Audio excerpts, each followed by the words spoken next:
Madam CS, you can answer the 3 questions.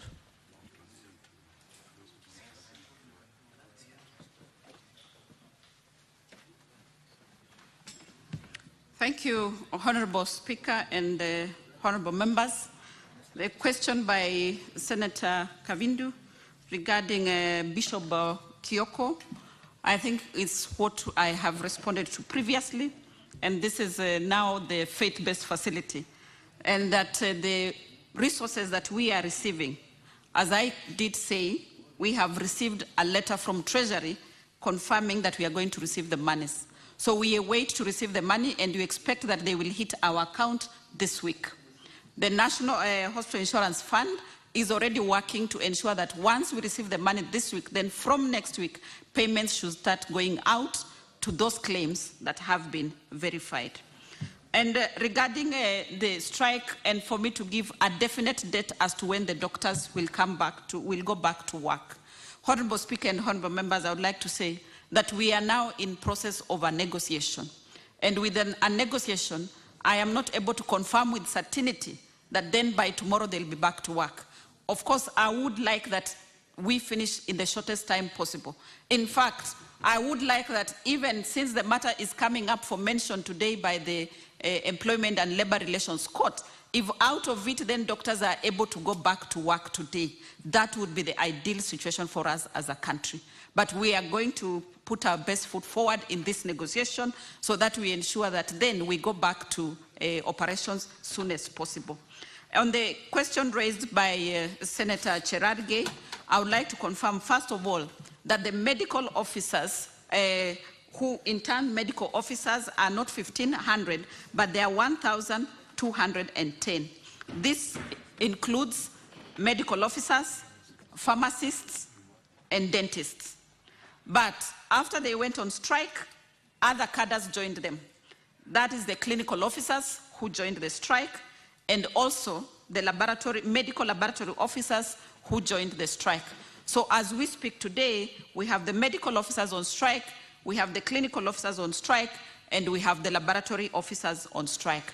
But I would also want to confirm that we have those doctors who have been patriotic enough and they have continued to provide services. They are manning the emergency services. They are manning some of the facilities, and we are ensuring continuity of service. We have put in place administrative measures to ensure that at least services are being provided in the health facilities. The issue at hand is the offer that we have given, and I want to confirm that the ministry, having been constrained by National Treasury, that we post interns based on the available resources. The ministry did write to SRC for guidelines.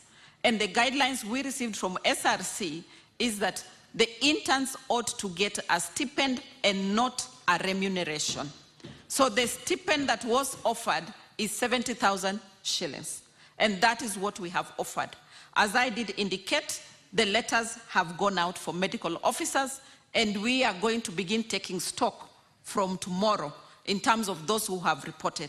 But I also want to confirm that 1,270 clinical officers have reported in their duty stations. And also to confirm that it was not just the stipend for doctors that was fixed. Equally, the stipend for clinical officers was fixed. In the previous, the clinical officers were earning 15,000 shillings as a stipend for internship. Under the new regulations and guidelines that have been given by SRC, that has been enhanced to 35,000. And I want to confirm that those clinical officers have reported. What we are waiting, and the letters are out now, nursing officers' degree and clinical officers' degree have started collecting their letters, and the stipend is 50,000 shillings. In terms of payment to the doctors, Speaker and honorable members, the conversation of healthcare financing has to be discussed, not just by the Ministry of Health, but the whole government. And I believe that is the wisdom that the Honorable Judge of the Employment and Labor Relations Court ordered, that a whole of nation approach is taken so that we discuss. But as a ministry, we have not sat back. That is why we did bring to this Honorable House the 4 acts.